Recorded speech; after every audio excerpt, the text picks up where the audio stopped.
Assalamualaikum warahmatullahi wabarakatuh. Bismillahirrahmanirrahim. Kita lanjutkan kajian kita dalam bab mengapa intoleransi meningkat di kalangan umat Islam. Bagaimana bisa gagasan intoleransi yang sebenarnya bertentangan dengan Quran suci dan teladan Nabi suci Muhammad Shallallahu Alaihi Wasallam bisa menyebar di kalangan umat Islam? Bagaimana mungkin keyakinan-keyakinan seperti itu seperti barang siapa menghina Nabi suci harus dihukum mati, kaum murtad harus menanggung hukuman mati, dan kaum non-muslim yang hidup di bawah pemerintah muslim tidak memiliki kebebasan beragama bisa bertahan di tengah-tengah umat Islam. Pertanyaan ini sudah disinggung sejak tahun 1929 oleh Maulana Muhammad Ali di dalam khutbah Jum'ah beliau di Masjid Pusat Ahmadiyah Lahore. Beliau memulai khutbahnya sebagai berikut.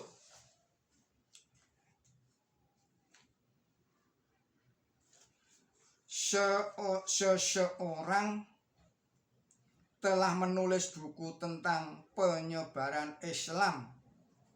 Di akhir buku itu dia menulis 5 atau 6 poin yang dibuat untuk memberi kesan bahwa Nabi suci Muhammad Shallallahu Alaihi Wasallam adalah seorang yang kejam dan bengis yang dengan gampang memerintah orang untuk membunuh siapa saja yang berani melecehkan atau menghina beliau.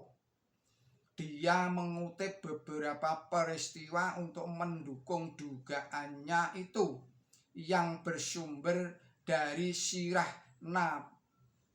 nabawiyah atau biografi Nabi Muhammad Shallallahu Alaihi Wasallam.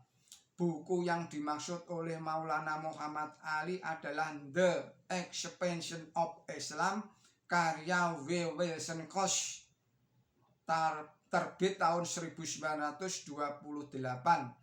Beliau lantas membuat tulisan bantahan dengan melampirkan 4 halaman lampiran buku Koch dan menerbitkannya di tahun yang sama dalam bentuk buklet bertajuk Alleged Atrocities of the Prophet, tuduhan atas kekejaman Nabi. Tulisan itu kemudian beliau masukkan sebagai salah satu bab dalam edisi kedua buku beliau bertajuk Muhammad the Prophet. Di bawah ini kami terjemahkan beberapa bagian dari naskah berbahasa Urdu itu yang kami anggap relevan dengan topik pembahasan di dalam kajian ini. Perbedaan antara sirah dengan hadis. Dalam kitab sirah, semua riwayat tentang Nabi dikumpulkan tanpa banyak diselidiki terlebih dahulu.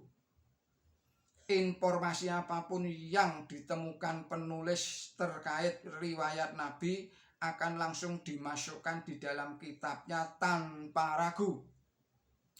Perbedaan besar antara kitab hadis dengan kitab sirah adalah bahwa para penyusun hadis menerima informasi terkait riwayat Nabi dengan sangat hati-hati.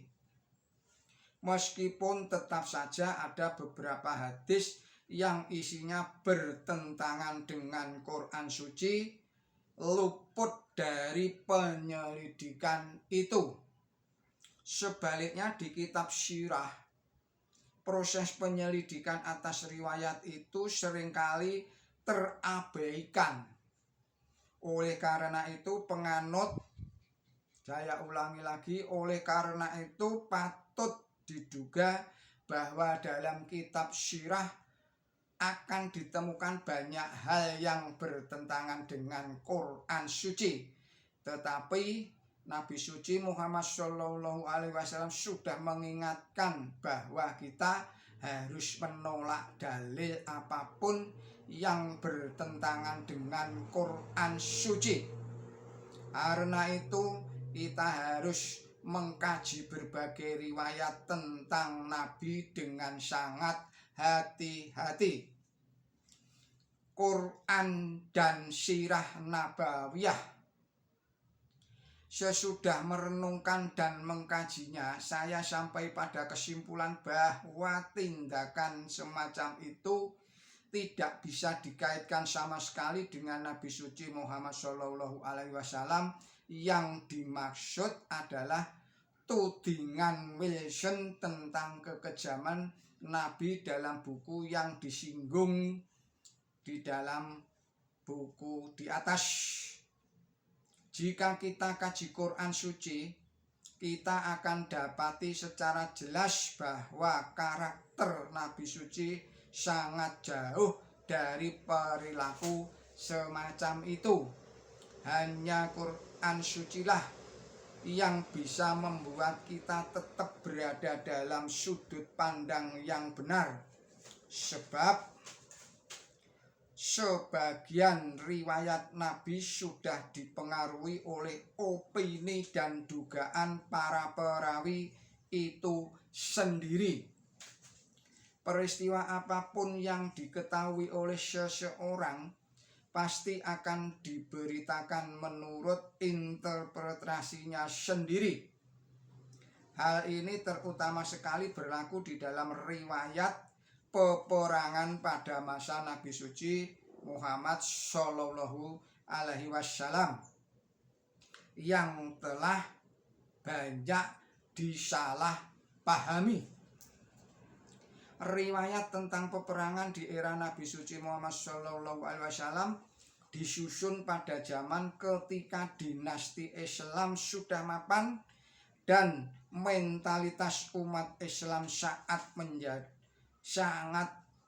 sudah menjadi sama dengan mentalitas bangsa-bangsa yang berkuasa, yang merasa tidak bersalah sama sekali ketika memperlakukan bangsa lain dengan tidak adil. Dalam mentalitas semacam itu, riwayat peperangan itu mendapatkan momentumnya.